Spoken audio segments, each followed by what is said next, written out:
Qué precioso es cantarle a nuestro Dios.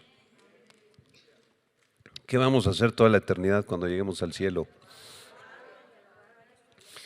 Vamos a alabarlo, claro, vamos a adorarlo, pero vamos a conocerlo más. Esta es la vida eterna, que te conozcan a ti, dijo Jesús, y a tu Hijo a quien has enviado. ¿Cuándo vamos a terminar de conocer al Señor? Si su conocimiento es infinito, su gloria, su majestad, su belleza, sus atributos, sus perfecciones, su justicia, su santidad, su celo santo, todos sus atributos son eternos, perfectos, infinitos y grandiosos como Él es. ¿Cuándo vamos a terminar de conocerlo? Nunca. Así que toda la eternidad nos vamos a dedicar a adorarlo y a conocerlo a Él. Qué precioso, ¿verdad? Vamos a hacer una oración para poner este tema en las manos de Dios. Padre, te damos gracias por tu infinito amor y misericordia. Gracias, Señor, por tu majestad y por tu belleza, porque nos permites estudiar estos temas de teología tan preciosos y tan profundos, Señor. Ilumina nuestro entendimiento, abre nuestra mente, que podamos comprenderlos, que podamos vivirlos también y dar testimonio de ti. En Cristo Jesús lo pedimos. Amén, amén. Muy bien. ¿Cómo están? ¿Bien? Gracias a Dios, me da gusto. En este momento le estamos dando la bienvenida a todos nuestros amigos y hermanos que nos están siguiendo a través de las redes sociales, de las páginas de YouTube, de Facebook. ¿Por qué no damos un aplauso de gloria a Dios para darles una cordial bienvenida? Nos da mucho gusto que estén aquí. Y el día de hoy vamos a empezar con algunas conferencias acerca del tema de bibliología. La teología sistemática se divide en diferentes partes. La palabra teos, Dios, y logos, conocimiento, se refieren al conocimiento de Dios, de manera que la palabra teología significa el estudio o el conocimiento de Dios.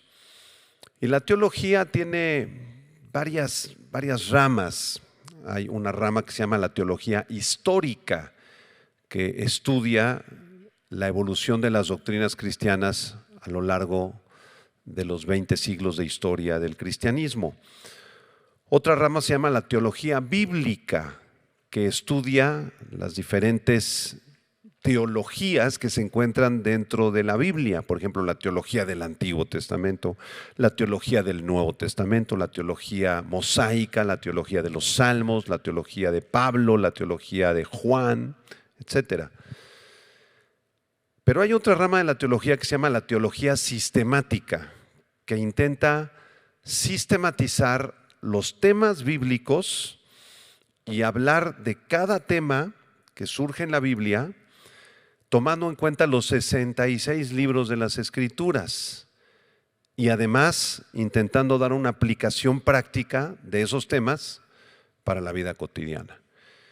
Y uno de los temas más queridos de la teología sistemática es el tema de la bibliología. Biblos significa libro, de manera que la Biblia es la colección de los libros de Dios. La Biblia no es solamente un libro, aunque sí es una unidad, desde luego, pero es la compilación de 66 libros, escritos por más de 40 autores a lo largo de más de 1500 años de historia. Entonces, la bibliología es el estudio de las Sagradas Escrituras desde un punto de vista teológico, es decir, vamos a hacer muchas preguntas acerca de las Sagradas Escrituras, vamos a estudiar el tema de la bibliología. Y en esta mañana vamos a iniciar con el tema del canon de las Escrituras. El canon de las Escrituras. Y vamos a hacerlo a manera de preguntas para tratar de simplificarlo, que todo mundo podamos entenderlo.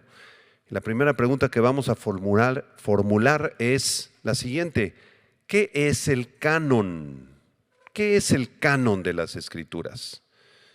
Muy bien, el canon o la canonicidad de las Escrituras alude a la idea de la aceptación y el reconocimiento por parte de la Iglesia de los libros aceptados como sagrada escritura inspirada por Dios. Es decir, el canon es la colección de libros que la Iglesia ha aceptado como palabra de Dios.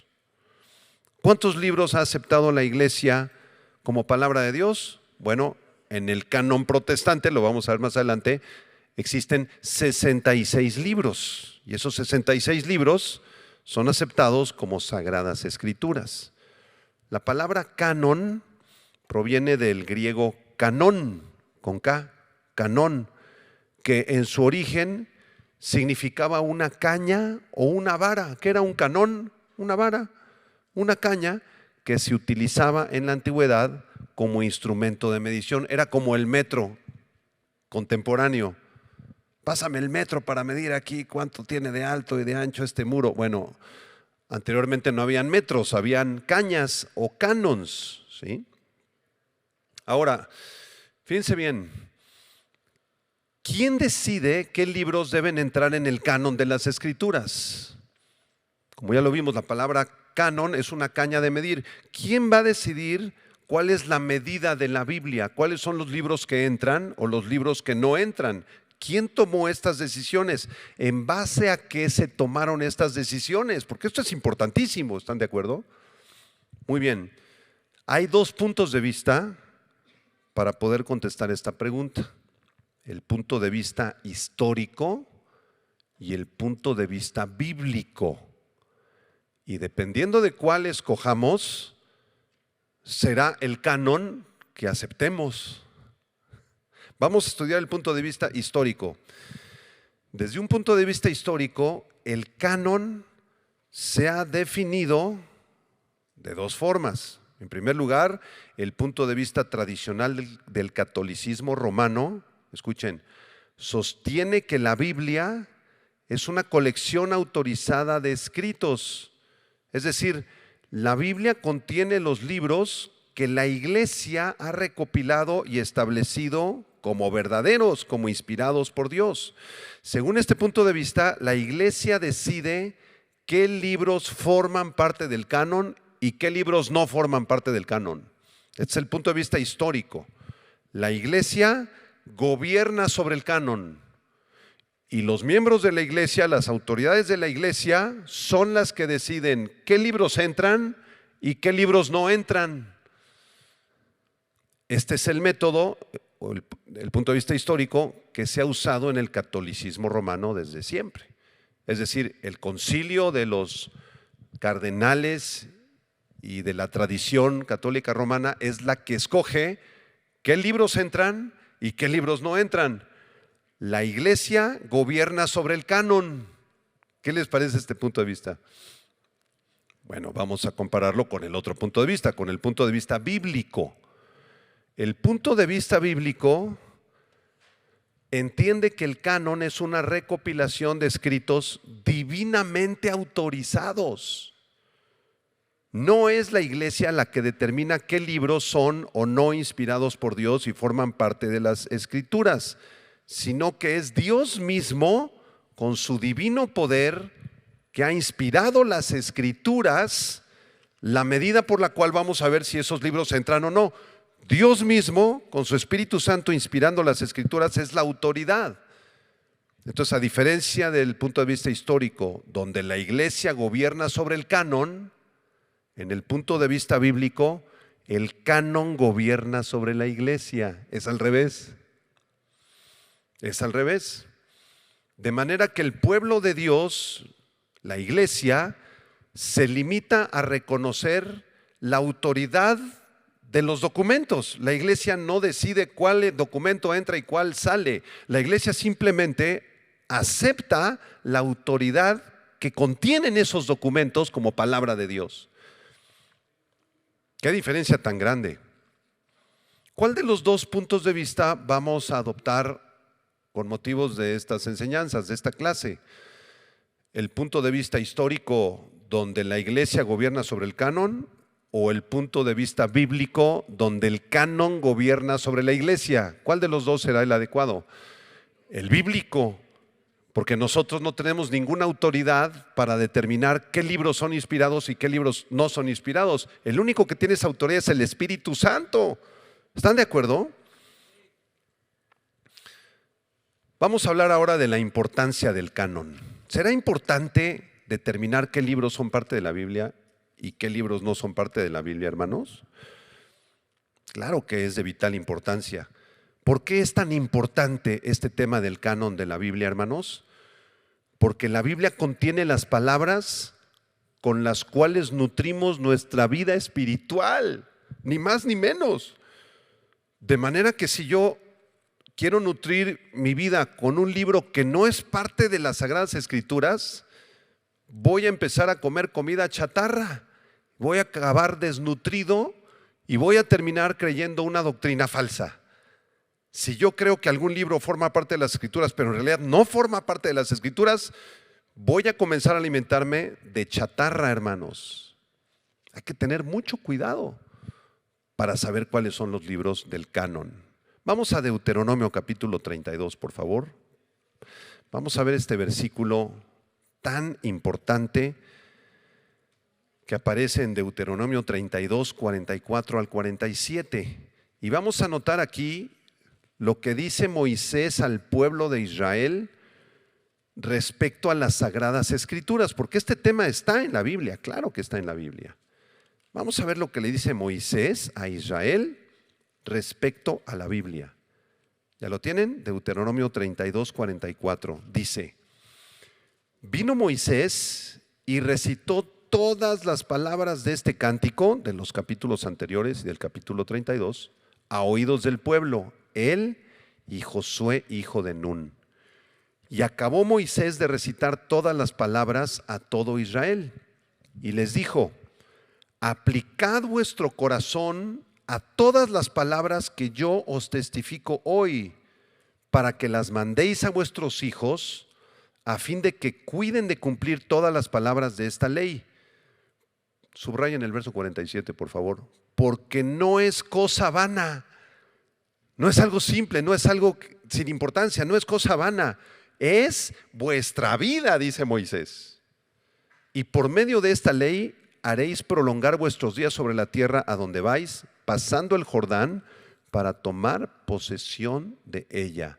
El asunto del canon bíblico y de la palabra de Dios no es cosa vana. De ella depende nuestra vida, hermanos. De ella depende nuestra vida. Del canon bíblico y de la palabra de Dios depende nuestra salvación y nuestra existencia entera, porque es la palabra que emana de la boca de Dios. Ahora, esto es muy importante.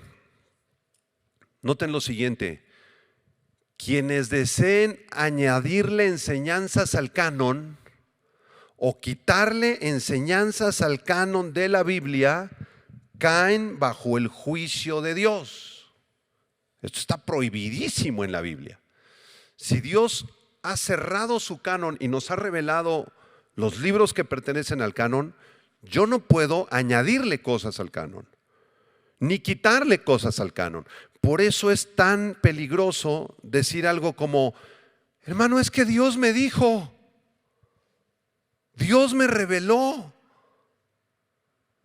Dios te dijo, Dios te reveló, entonces lo que te haya revelado o lo que te haya dicho habría que agregárselo al canon. En caso de ser cierto que Dios te haya dicho o revelado cosas extrabíblicas.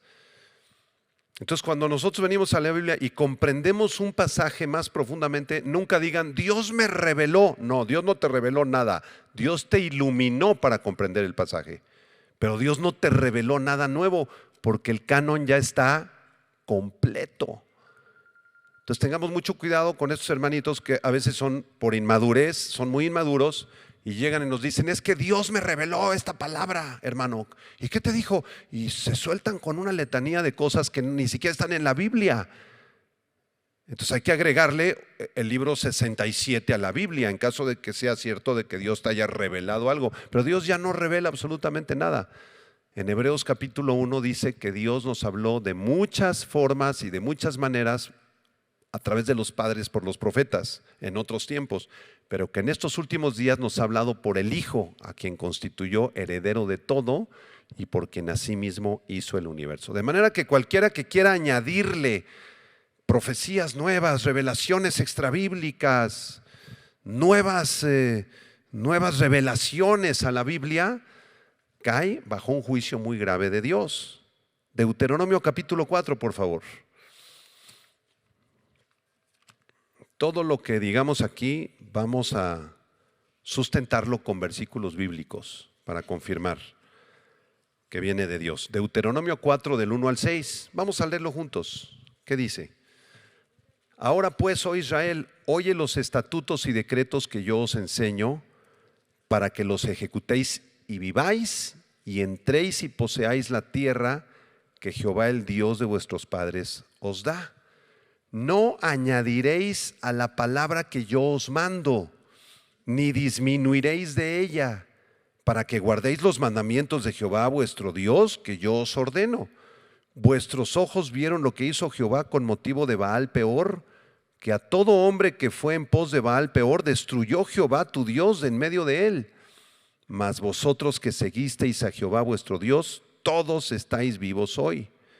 Mirad, yo os he enseñado estatutos y decretos como Jehová mi Dios me mandó, para que hagáis así en medio de la tierra, en la cual entráis para tomar posesión de ella. Guardadlos pues y ponedlos por obra, porque esta es vuestra sabiduría y vuestra inteligencia ante los ojos de los pueblos, los cuales oirán todos estos estatutos y dirán: ciertamente pueblo sabio y entendido, nación grande es esta.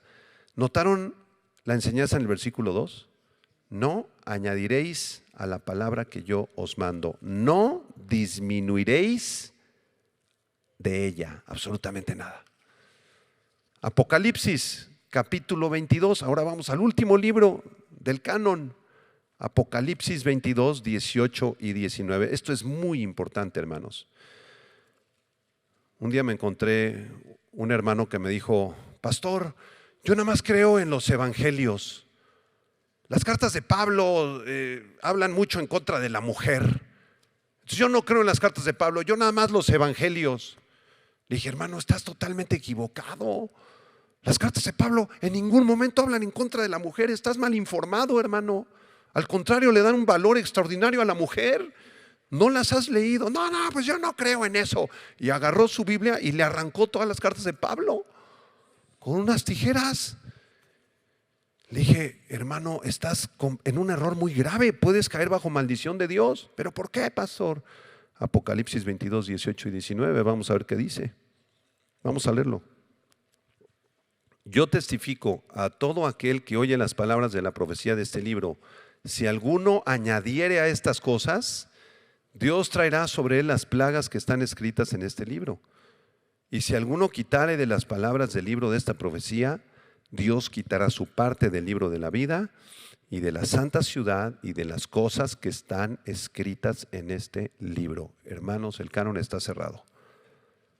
No le añadas nada. Los testigos de Jehová le añadieron el atalaya y las revelaciones de Russell. Entonces, si tú eres testigo de Jehová, creen en la Biblia, más los escritos de Russell, como si fueran palabra de Dios, están bajo condenación. Los mormones le añadieron a la Biblia los escritos de José Smith, su fundador, y las supuestas tablas de oro que están enterradas en Nueva York. Nadie sabe dónde están, pero ellos dicen que ahí las tienen. Yo nunca las he visto. O sea, hay que creer la Biblia más los escritos del libro de Mormón, la perla de gran precio y los escritos de José Smith. En el catolicismo tomaron la Biblia y le añadieron la tradición y le añadieron el magisterio. Entonces ya no es nada más lo que diga la Biblia, es lo que dicen los cardenales, lo que dice el Papa, lo que dice el concilio ecuménico. No podemos añadirle nada a la Biblia, hermanos, porque caemos bajo condenación de Dios. El canon está cerrado, el canon está completo. Amén. Siguiente pregunta. Estamos aprendiendo algo, ¿verdad? El periodo de composición y los autores del canon, ¿cuándo fue? ¿Cuándo fue el periodo de composición del canon? Porque Dios tuvo un tiempo para que el canon se formara, para revelar el canon bíblico. Fíjense esta enseñanza, qué bonita. Aunque la palabra de Dios es eterna y siempre ha existido en la mente de Dios, pero nos fue revelada a los hombres en un periodo específico de tiempo. La Biblia fue compuesta en un periodo de 1500 años. 1500 años, nada más. Se escribió por medio de más de 40 autores. Aunque la Biblia es en realidad la obra de un solo autor, que es Dios, Dios usó autores humanos. La Biblia es de inspiración divina, pero de escritura humana. Comenzando con el relato de la creación de Génesis 1 y 2, que ocurrió en el año alrededor 1405 a.C., y extendiéndose hasta el Apocalipsis capítulo 22, que fue escrito en el año 95 más o menos de la era cristiana, Dios reveló el canon a lo largo de 1500 años. Desde el 1400 antes de Cristo, Génesis 1 y 2 fue escrito, hasta el año 95 después de Cristo, cuando Juan escribió Apocalipsis capítulo 22, la Biblia fue revelada a los hombres en un periodo de 1500 años. Qué maravilloso. Les voy a leer el comentario de Louis Sperry Chafer en su libro Grandes Temas Bíblicos, 52 Doctrinas Claves de la Biblia. Se los recomiendo, excelente libro. Lo repito, Grandes Temas Bíblicos, 52 Doctrinas de la Biblia, de Louis Sperry Chafer. Él dice lo siguiente, abro comillas: los autores de la Biblia proceden de los más diversos lugares y situaciones de la vida. Hay reyes, campesinos, filósofos, hombres de estado como Daniel, pescadores como Pedro y su hermano, médicos como Lucas, eruditos como Pablo y agricultores. Ellos vivieron en diferentes culturas, en diferentes experiencias de vida y con frecuencia fueron completamente distintos en carácter. La Biblia tiene una continuidad que puede ser observada desde el Génesis hasta el Apocalipsis. Moisés, el gran libertador del pueblo de Israel, ¿no? Oseas, un profeta por allá de un pueblito. Jonás, que se embarcó en el puerto de Jope allá en Israel. Pedro, que era un pescador. El médico Lucas, que escribió el Evangelio de Lucas y el libro de los Hechos. El apóstol Juan, que era el más jovencito de los apóstoles y ya de anciano escribe el libro del Apocalipsis. Muchos de ellos no se conocieron entre sí, los separan 1500 años de historia. Pero estos más de 40 autores estaban conectados y escribieron la palabra de Dios en un libro. Y todas las doctrinas concuerdan, toda la teología concuerda entre ellos. Esto es maravilloso. Ningún otro libro tiene estas características. Siguiente pregunta. ¿Cómo podemos saber qué escritos deberían de estar dentro del canon? ¿Cómo supieron ellos en el Antiguo Testamento y también en el Nuevo Testamento qué escritos tenían que formar parte del canon? ¿Nunca se lo han preguntado? Si nosotros hubiéramos vivido por ahí en el año 600 antes de Cristo, bueno, habían muchos escritos de los judíos, muchísimos. ¿Cuáles de ellos eran palabra de Dios y cuáles no? ¿Cómo le hicieron para poder aceptar los que eran parte de la palabra de Dios y para poder excluir los demás? Bueno, al menos habían 3 criterios. Se los voy a enseñar. Número 1, en primer lugar, el documento en cuestión debía haberlo escrito un profeta o apóstol reconocido, no cualquier persona. En primer lugar, el documento que estábamos revisando, a ver si era parte o no del canon, tenía que haber sido escrito por un profeta o por un apóstol reconocido o alguien relacionado muy cercanamente con ellos. En el caso del Antiguo Testamento, lo escribieron profetas y reyes reconocidos por todo Israel. En el caso del Nuevo Testamento lo escribieron los apóstoles del Señor, con excepción del Evangelio de Lucas y del libro de los Hechos de los Apóstoles. ¿Quién escribió Lucas y Hechos de los Apóstoles? Lucas. ¿Y quién era Lucas? No era apóstol, ni siquiera era judío, era un gentil discípulo del apóstol Pablo. ¿Y de dónde sacó Lucas todas sus investigaciones y sus ideas? De horas y horas y horas y meses y años de haber convivido con el apóstol Pablo. De ahí sacó sus escritos, aunque era un gentil. Impresionante. Santiago y Judas tampoco eran apóstoles, pero escribieron la carta de Santiago y la carta de Judas. ¿Saben quién eran Santiago y Judas? Medios hermanos del Señor Jesucristo. Y se les concedió el privilegio de escribir estas cartas. La carta a los hebreos, ¿quién la escribió? No sabemos. Algunos piensan que el apóstol Pablo, pero también es cuestionable. Quien la haya escrito también es parte del canon. Esa era la primera prueba que tenían que pasar los escritos, que el documento tenía que haber sido escrito por un profeta o un apóstol o algún asociado muy cercano de ellos. Segunda prueba, en segundo lugar, el escrito no podía disentir de textos anteriores o contradecirlos. Es decir, cuando el profeta Isaías escribió su libro y lo leyeron los reyes de Israel y el pueblo de Israel, tenía una concordancia perfecta con Génesis, Éxodo, Levítico, Números, Deuteronomio y el resto de las escrituras reveladas hasta ese momento. No contradecía absolutamente nada de lo que se había revelado anteriormente. ¿De acuerdo? Cuando se escribió Apocalipsis, concordaba perfectamente con Daniel, con Joel, con Oseas, con Isaías, con Abdías, con Salmos y con el resto del Nuevo Testamento. Esa era la segunda prueba. Y la tercera prueba, en tercer lugar, la iglesia tenía que mostrar un consenso general en el sentido de que un determinado escrito era un libro inspirado. Por ello, hubieron varios concilios que se convocaron para tratar la cuestión del canon. Bueno, para todos los que están siguiendo la transmisión tuvimos un pequeño corte, pero vamos a proseguir. Ya vimos el periodo de composición que fue del año 1400 antes de Cristo hasta el año 95 después de Cristo, un periodo de más o menos 1500 años. La Biblia fue escrita por más de 40 autores. Después enseñamos cómo podemos saber qué escritos deberían de estar dentro del canon, y dimos 3 reglas muy sencillas que se usaron en la antigüedad para determinar qué libros del Antiguo Testamento debían de estar en el canon. En primer lugar, el documento debía haber sido escrito por un profeta o por un apóstol o alguien relacionado con este tipo de personas, tanto para el canon del Antiguo como del Nuevo Testamento. Entonces, en el Nuevo Testamento decíamos que hay algunos libros que no fueron escritos por apóstoles. Por ejemplo, el Evangelio de Marcos, que fue escrito por Juan Marcos.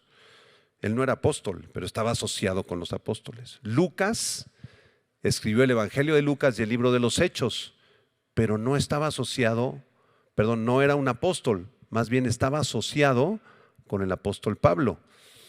Lucas era médico y era gentil. Es el único autor de toda la Biblia que no era judío. ¿Habían visto eso? Todos los demás autores de la Biblia, pues, judíos. Pero Lucas era un gentil y Dios lo escogió para escribir el libro de los Hechos del Evangelio de Lucas. El segundo criterio que dijimos es que para que un libro entrara al canon, no podía disentir de textos anteriores o contradecirlos. Tenía que estar conforme a la enseñanza y a la doctrina de los demás libros ya revelados. Y en tercer lugar, la iglesia tenía que mostrar un consenso general en el sentido de que un determinado escrito era un libro inspirado. Los eruditos que se reunían en los concilios determinaban si los libros que estaban analizando realmente eran inspirados por Dios o no, al compararlos con los demás libros y leerlos. La palabra de Dios se percibe cuando la lee una persona, se nota que es la palabra de Dios. Después dijimos, o preguntamos mejor dicho, ¿qué canon aceptó el Señor Jesucristo en su tiempo? ¿Qué canon del Antiguo Testamento tenía Jesús? Y leímos Lucas 24, versículo 26 y 27 en el camino a Emaús, donde dice lo siguiente: ¿no era necesario que el Cristo padeciera estas cosas y que entrara en su gloria? Y comenzando desde Moisés y siguiendo por todos los profetas, les declaraba en todas las escrituras lo que de él decían. Y en el verso 44 les dijo: estas son las palabras que os hablé estando aún con vosotros, que era necesario que se cumpliese todo lo que está escrito de mí en la ley de Moisés, en los profetas y en los salmos. Entonces les abrió el entendimiento para que comprendiesen las escrituras. ¿Cuáles eran las escrituras en las cuales creía Jesús del Antiguo Testamento? La ley de Moisés, los profetas y los salmos. Y les pedí que apuntaran la palabra Tanaj, ¿verdad? La T corresponde a la Torah, que es la ley. La N corresponde a la palabra hebrea Nevi'im, Nevi'im con B chica, que corresponde a los profetas. Y la J o la K final, también lo puedes escribir con K al final, Tanakh, corresponde a los Ketubim, que son los libros de los salmos y de los escritos. De manera que cuando nos referimos a la Tanakh o la Tanaj, nos estamos refiriendo a la ley, a los profetas y a los salmos. Y ese es el canon en el cual creía el Señor Jesucristo. Ahora, ¿por qué insisto tanto en esto? Bueno, porque habían otros escritos que surgieron a lo largo de los siglos antes de Cristo, que se añadieron a la Septuaginta, que era la traducción griega del Antiguo Testamento, que fue escrita más o menos del año 200 al 150 antes de Cristo. Se le añadieron a la Septuaginta otros 14 libros, aparte de la Tanaj. Los voy a mencionar, estos 14 libros. Son los siguientes: el libro de Tobías, de Judith, el final de Esther, el libro de Sabiduría, Eclesiástico, Baruch, la carta de Jeremías, el final largo de Daniel, la historia de Susana, el cántico de los 3 jóvenes, Bel y el dragón, y primera y segunda de Macabeos. Se añadieron estos libros y todos los rabinos de la época los rechazaron, los calificaron como espurios, los calificaron como desacreditados completamente. Ahora, vamos a contestar la siguiente pregunta: ¿son estos libros apócrifos parte del canon entonces? ¿Deberíamos aceptarlos como parte del canon? La respuesta es no. Aunque aparecen en la versión Septuaginta y en la Vulgata latina de Jerónimo y en todas las Biblias autorizadas por la religión católica romana. ¿Por qué? Apunten esto. Porque en 1546, en el Concilio de Trento, la Iglesia Católica Romana declaró que los libros apócrifos eran parte del canon, con excepción de primero y segunda de Esdras y la oración de Manasés. Esas las dejaron afuera, que eran otros libros apócrifos. Ahora, ¿por qué hasta 1546 los autorizó la Iglesia Católica Romana? ¿Por qué? ¿Qué había pasado en 1519? ¿Alguien sabe? ¿Quién se levantó a protestar en contra de las indulgencias y de la religión oficial? Un señor alemán que se llamaba Martín Lutero, quien el 30 de octubre de 1519 clavó unas tesis allí en la Catedral de Wittenberg, en Alemania, protestando en contra de los abusos y de los excesos del catolicismo romano, que estaba pidiendo dinero por todas partes a cambio de vender un papel que se llama indulgencias, que te concedía salvación, según ellos. Entonces, en 1519 surge la Reforma Protestante y en respuesta a la Reforma Protestante, el Papa católico en turno de 1546 convoca el Concilio de Trento, donde se le añaden los libros apócrifos, los 14 libros, o los que les acabo de mencionar, apócrifos, a la Biblia. Impresionante. Ahora, ¿por qué se los añadieron? ¿Por qué?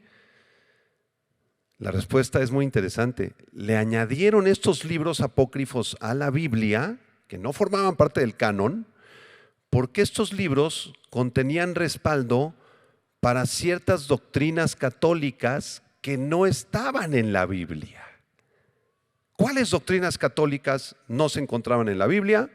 Las oraciones por los muertos, la justificación por fe más las obras y no por la fe sola, la misa de muertos y el purgatorio. Y de esta manera la Iglesia romana se justificó de la Reforma Protestante añadiendo los libros apócrifos. Ellos no les llamaron libros apócrifos. De hecho, en las Biblias católicas, como la Biblia de Jerusalén, cuando tú veas estos 14 libros que se añadieron, no se llaman libros apócrifos porque la palabra apócrifo es muy fuerte. Significa libro espurio o un libro no inspirado, un libro no aceptado por el canon. Entonces ellos le cambiaron el nombre de libros apócrifos por libros deuterocanónicos. Deuteros, dos, canónicos, canon, el tema que estamos viendo hoy. O sea, un segundo canon, libros deuterocanónicos. ¿Qué dijeron los judíos de la época? Dijeron, estos libros no son parte de nuestro canon. Nosotros creemos en la Tanaj, en Moisés, en los escritos y los profetas, nada más. Les voy a leer un comentario del teólogo Young acerca de estos libros apócrifos. Abro comillas, fíjense. No hay marcas en estos libros que atestiguen un orden divino. Judith y Tobías contienen errores históricos, errores cronológicos y errores geográficos. Estos libros justifican la falsedad y el engaño. O sea, si tú lees el libro de Judith y de Tobías, no hay problema con la mentira y el engaño. Y hacen que la salvación dependa de obras de mérito. Hay muchos versículos en el libro de Judith y en el libro de Tobías que hablan de que la salvación es por obras. El libro de Eclesiástico y Sabiduría de Salomón inculcan una moralidad basada en la conveniencia. Nos enseñan a ser convenencieros algunos versículos. El libro de Sabiduría enseña la creación del mundo con materia preexistente. Les voy a leer el libro de Sabiduría, capítulo 11, versículo 17. Dice así: porque de tu todopoderosa mano, que de materia sin forma alguna creó el mundo, no era impotente para enviar contra ellos una multitud de osos o leones sanguinarios. O sea, el libro de Sabiduría dice que Dios creó todas las cosas de materia preexistente. La Biblia no enseña eso. El libro de Eclesiástico enseña que dar limosnas a los pobres hace expiación del pecado. O sea, si tú pecaste y quieres limpiar tu culpa, dale limosnas a los pobres. Les voy a leer Eclesiástico 3:30. El fuego encendido, el agua lo apaga, y la obra de misericordia limpiará los pecados. Fíjate. La obra de misericordia limpia los pecados. Ya no es la sangre de Jesús ni el sacrificio expiatorio, es la obra de misericordia. En Baruch se dice que Dios oye las oraciones de los muertos. ¿Quieren escuchar Baruch capítulo 3 versículo 4? Dice: Señor Todopoderoso, Dios de Israel, oye ahora los ruegos de los muertos de Israel. Oye los ruegos de los muertos. Y en primera y segunda de Macabeos hay un sinfín de errores históricos y geográficos. Vamos a ver un cuadro en las pantallas, si me ayudan allá en la consola. Bueno, está muy chiquito. creo que no lo van a alcanzar a ver muy bien. Pero aquí aparecen 3 columnas. Hasta la izquierda está el canon hebreo, la Tanaj. Al centro está el canon católico y a la derecha está el canon protestante. Vamos a verlo rápidamente. Miren, el canon hebreo en la ley incluye Génesis, Éxodo, Levítico, Números y Deuteronomio. Los profetas son Josué, Jueces, 1 y 2 de Samuel, 1 y 2 de Reyes, que están en un solo libro. Isaías, Jeremías, Ezequiel y el libro de los 12, de Oseas a Malaquías. O sea, nosotros tenemos a los 12 profetas de forma individual.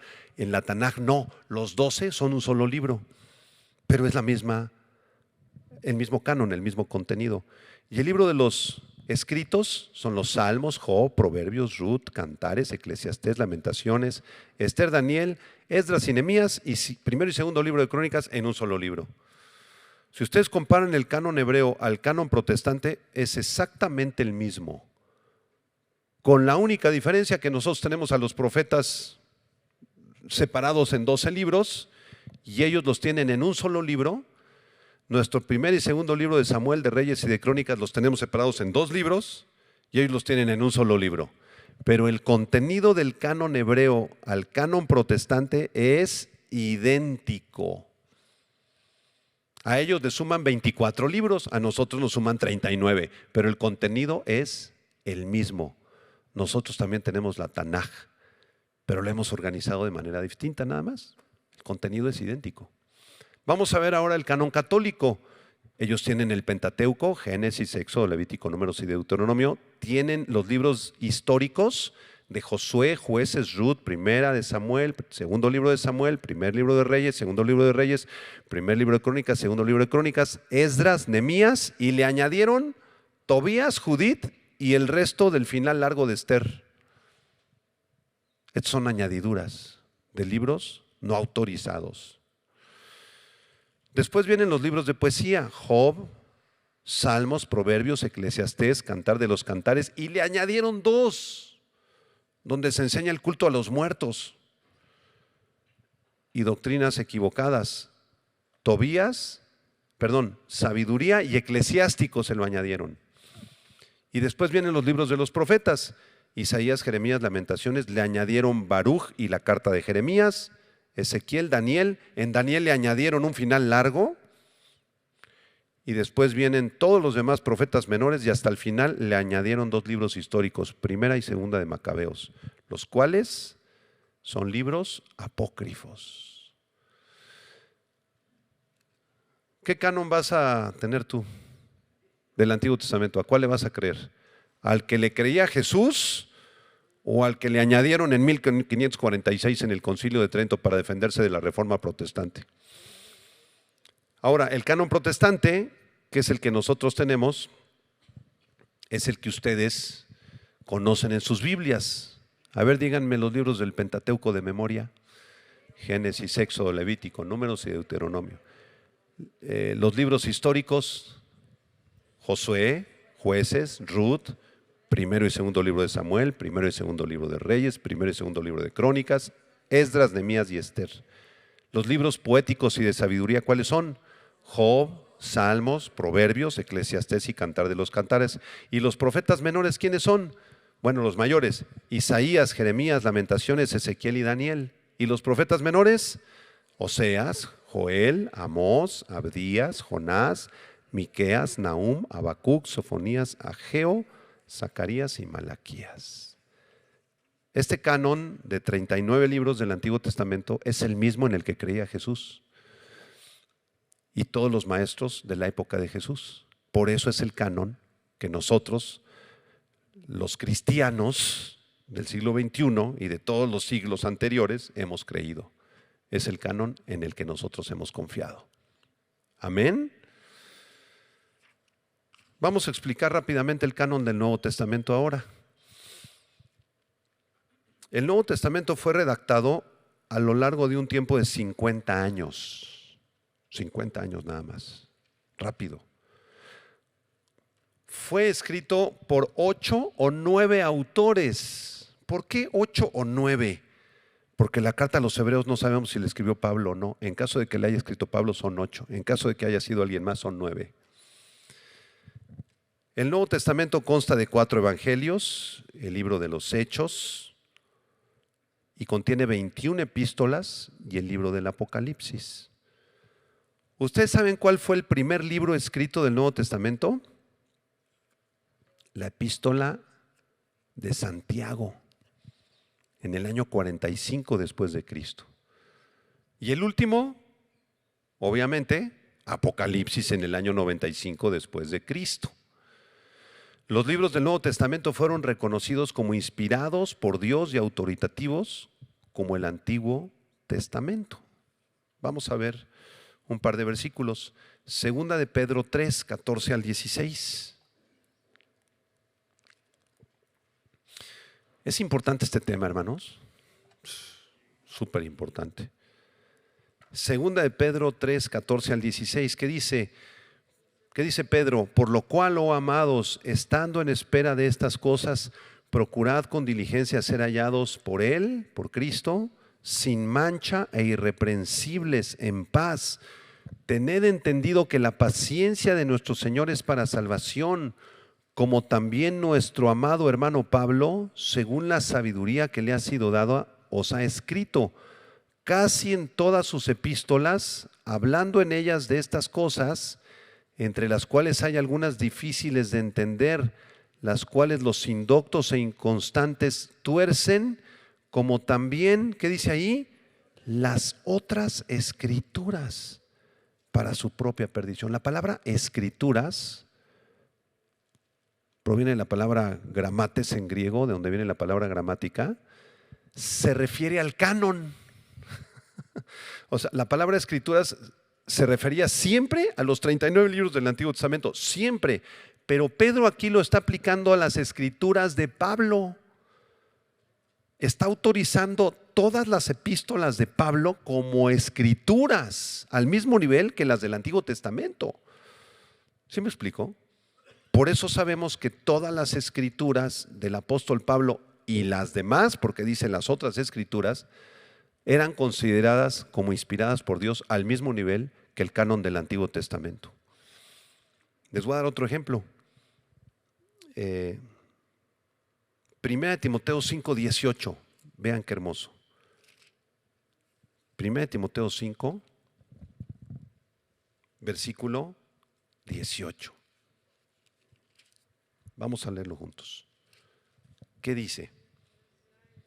Pues la Escritura dice: no pondrás bozal al buey que trilla, y digno es el obrero de su salario. ¿Quién dice estas dos declaraciones, hermanos? La Escritura. No, dice, pues la Escritura dice. ¿Ya lo vieron? ¿Quién nos está enseñando estos dos preceptos? La Escritura, la palabra inspirada de Dios. Y la Escritura dice: no pondrás bozal al buey que trilla. ¿De dónde lo sacó Pablo esto? De Deuteronomio 25:4, Antiguo Testamento. Y digno es el obrero de su salario. ¿De dónde sacó esta segunda expresión Pablo? ¿Sabes de dónde lo sacó? De Mateo 10:10 y de Lucas 10:7. Este versículo contiene un pedacito de escritura del Antiguo Testamento y un pedacito de escritura del Nuevo Testamento, y a los dos se les llama escrituras. ¿Ya se dieron cuenta? ¿Habían visto ese versículo así o no? Este versículo, claro, tiene la enseñanza de que no hay que abusar de nadie que esté trabajando y hay que pagar porque el obrero es digno de su salario. Esa es la enseñanza. Pero hay algo muy especial en este versículo, que contiene un pedacito de escritura del Antiguo Testamento, un pedacito de escritura del Nuevo Testamento. Los dos se ponen a la par y a los dos se le llama escrituras, confirmando que el Nuevo Testamento también es escritura inspirada por Dios. ¿Ya le entendieron? Qué maravilloso. Vamos a poner una lámina del Nuevo Testamento. Ya se nos acabó el tiempo. Vean este bosquejo del Nuevo Testamento, a ver si podemos ponerlo ahí. El Nuevo Testamento se divide en 4 secciones. La primera sección son los evangelios, o podríamos llamarle la institución del nuevo pacto. ¿Cuáles son los 4 evangelios, hermanos? Mateo, Marcos, Lucas y Juan. La segunda sección del Nuevo Testamento es el libro de los Hechos, la proclamación del nuevo pacto. La tercera sección son las epístolas, la explicación del nuevo pacto.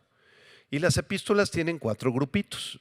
El grupo 1 son las primeras epístolas de Pablo, Gálatas, Tesalonicenses, primera y segunda. Después las epístolas mayores de Pablo, primera y segunda de Corintios y Romanos. Luego las epístolas escritas desde la prisión, Efesios, Colosenses, Filemón y Filipenses. Y el grupo 4 son las epístolas pastorales, primera de Timoteo, Tito y segunda de Timoteo. Y después vienen las epístolas generales, no escritas por Pablo, que son Santiago, Hebreos, primera y segunda de Pedro, primera, segunda, tercera de Juan y la epístola de Judas. Y la cuarta sección de nuestro Nuevo Testamento es Apocalipsis, el cumplimiento del nuevo pacto. ¿Se saben el orden de estos libros de memoria, hermanos? De tarea para la otra clase, se van a aprender el orden de los libros del canon del Antiguo Testamento, sin los apócrifos, no me metan los apócrifos, y del Nuevo Testamento de memoria. Y al final hacemos un pequeño examen de memoria. ¿De acuerdo? ¿Qué les podemos decir a nuestros amigos católicos? Yo tengo muchos amigos católicos, que el canon que ustedes usan en su Antiguo Testamento es un canon apócrifo, porque le añadieron todos esos libros que contienen doctrinas bien perversas y bien torcidas. Y les pedimos de favor que regresen al canon en el cual creía Jesús, no el Papa. Y el canon en el que creía Jesús son los 39 libros del canon de cualquier Biblia protestante. Sí les pedimos ese favor, que recapaciten. Termino con este pensamiento para emocionarlos un poco, porque la intención mía no es solamente llenarlos así de conocimiento, la intención es animarlos, que ustedes sepan que tienen un canon revelado sobrenaturalmente y que lo lean, por favor. Bueno, este es un comentario de un teólogo, dice así: este libro, la Biblia, contiene la mente de Dios y el estado del hombre.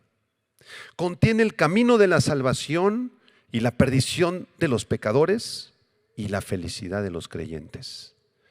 Su doctrina es santa, sus preceptos tienen autoridad absoluta, sus historias son verdaderas, sus decisiones son inmutables.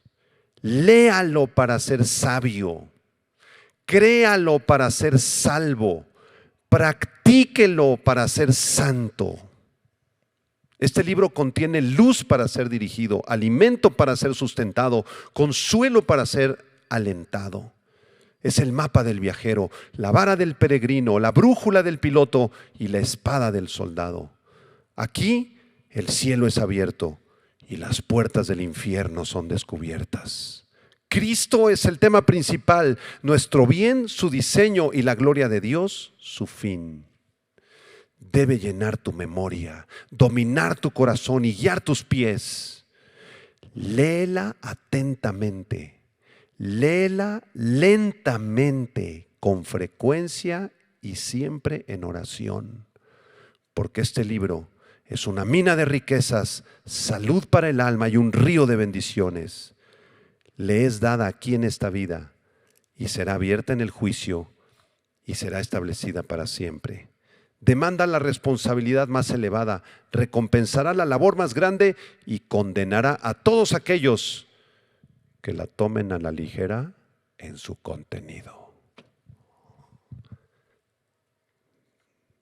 Qué comentario, ¿verdad? Me encantó esa parte que dice: léala para ser sabio, créala para ser salvo, practíquela para ser santo. Tenemos el canon de la palabra inspirada de Dios, hermanos. Demos de gracias a Dios por ello. Padre, gracias te damos por tu palabra, porque es como una lámpara a nuestros pies y una lumbrera a nuestro camino, Señor. Y tú has engrandecido tu nombre y tu palabra por sobre todas las cosas, Señor. Permítenos conocerte más a través de tu palabra. Levanta tus manos, hermano, y dile: Señor, dame hambre de tu palabra, dame sed de tu palabra, Señor, y permíteme conocerte aún más a través de tu palabra. Quiero leerla, quiero amarla, quiero creerla para ser salvo, Señor. Quiero practicarla para ser santo, Señor. Te amamos, te bendecimos con todo nuestro corazón, en el nombre del Señor Jesucristo. Amén, amén y amén. Que Dios los bendiga a todos. Gracias por seguir este estudio.